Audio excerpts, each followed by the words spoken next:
माननीय सभापती महोदय, या ठिकाणी सन्माननीय विरोधी पक्षाच्या सर्व सदस्यांनी जो एक महत्त्वाचा मुद्दा उपस्थित केलेला आहे आणि माध्यमांमध्ये देखील हा मुद्दा चाललेला आहे। अखिलेश शुक्ला या व्यक्तीने आणि त्याच्या पत्नीने या ठिकाणी एक भांडण झालं आणि त्या भांडणामध्ये मराठी माणसाला अपमानित होईल अशा प्रकारचे उद्गार त्या ठिकाणी काढले, भांडण केलं, मारामारी केली आणि त्यातून एक संतापाची लाट सर्व लोकांमध्ये तयार झाली आहे। पहिल्यांदा तर मी या ठिकाणी सांगू इच्छितो की हा अखिलेश शुक्ला MTDCचा कर्मचारी आहे। त्याच्यावर FIR नोंद झालेला आहे। खडक पत्नीवरही दोघांवरही आहे। त्याची कॉपी आहे माझ्याकडे। खडकपाडा पोलीस स्टेशनमध्ये दाखल करण्यात आलाय। त्याला तात्काळ निलंबित करण्याची कारवाई या ठिकाणी करण्यात येते आहे आणि पुढील कारवाई पोलीस करतील। मुळात कोणाच्याही मनामध्ये शंका असण्याचं कारण नाही। मुंबई आणि महाराष्ट्र हा मराठी माणसाचाच होता, मराठी माणसाचाच आहे आणि मराठी माणसाचाच राहील।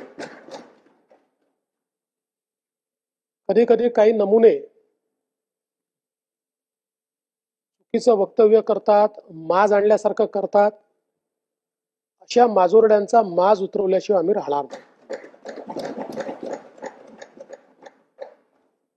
खरं म्हणजे भाजपचं सरकार आलं म्हणून हे झालं अशा प्रकारचं त्याला राजकीय रंग देण्याचं कारण नव्हतं।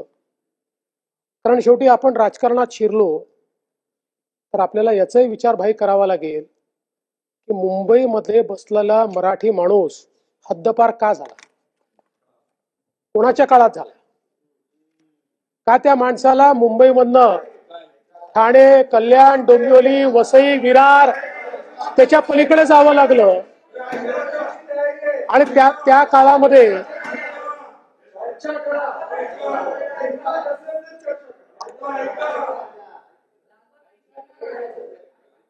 भाई माझे मित्र, तुम्ही मुजोरी करायला हिंमत लागत नाही।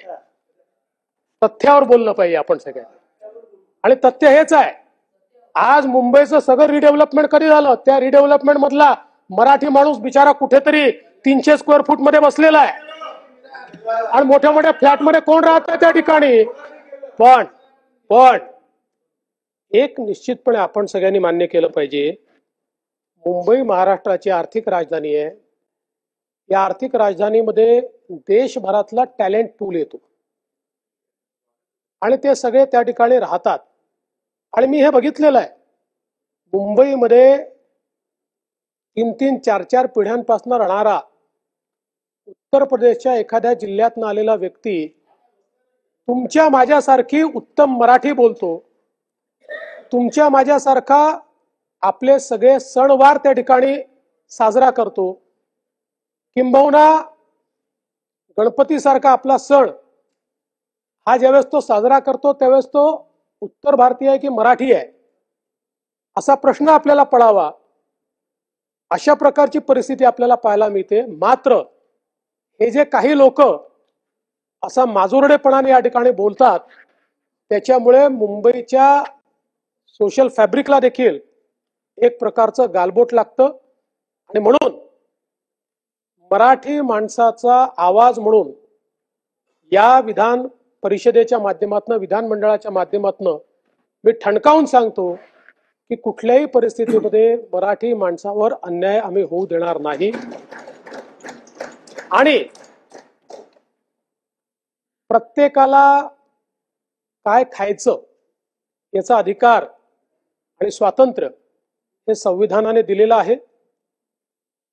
एखाद्या समाजाला शाकाहार महत्वाचा वाटतो तर तो समाज निश्चितपणे शाकाहारी लोकांचं संघटन तयार करू शकतो, त्यांच्याकरता एखादी योजना तयार करू शकतो। पण इन जनरल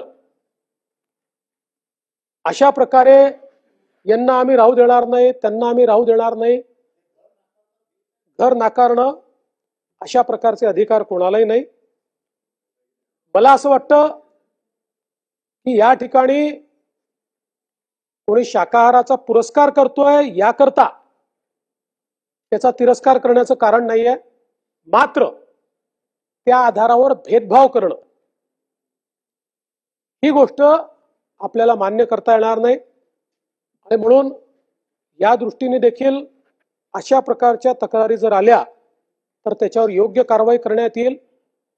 आणि मला असं वाटतं की आपल्या देशामध्ये अनेक परंपरा आहेत. आपल्याला माहिती आहे की बंगाल सारख्या राज्यामध्ये सगळे समाज त्या ठिकाणी मासळी खातात, देवालाही दाखवतात. काही राज्यांमध्ये 100% आपल्याला शाकाहार दिसतो.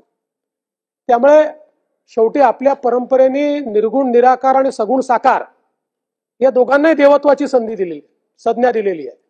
निर्गुण निराकार आहे जो त्या ठिकाणी काय म्हणतात दगडात देव पाहत नाही, मूर्ती ठेवत नाही, त्यालाही आपण देवत्वाची संज्ञा दिली आहे.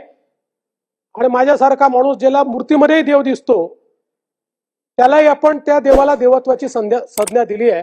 आणि मला असं वाटतं की आपल्या देशाचं हे जे वैविध्य आहे ते वैविध्य त्या ठिकाणी टिकलं पाहिजे, ही देखील आपली जबाबदारी आहे. पण त्याच वेळी जी आमची क्षेत्रीय अस्मिता आहे, एक आमची राष्ट्रीय अस्मिता आहे, तशीच आमची एक क्षेत्रीय अस्मिता आहे. आणि ती क्षेत्रीय अस्मिता म्हणजे आम्ही सगळे मराठी आहोत, त्या मराठीचा आम्हाला अभिमान आहे. त्यामुळे अशा अभिमानावर जर कोणी घाला घालत असेल तर जेवढे तुम्ही व्यथित आहात तेवढे आम्ही व्यथित आहोत. त्यामुळे त्याच्यावर निश्चितपणे कडक कारवाई केली जाईल. CEN न्यूज, देश प्रदेश की ताजा तरीन खबरों के लिए CEN न्यूज को सब्सक्राइब करें और रहें पल पल की खबर से हर पल बाखबर.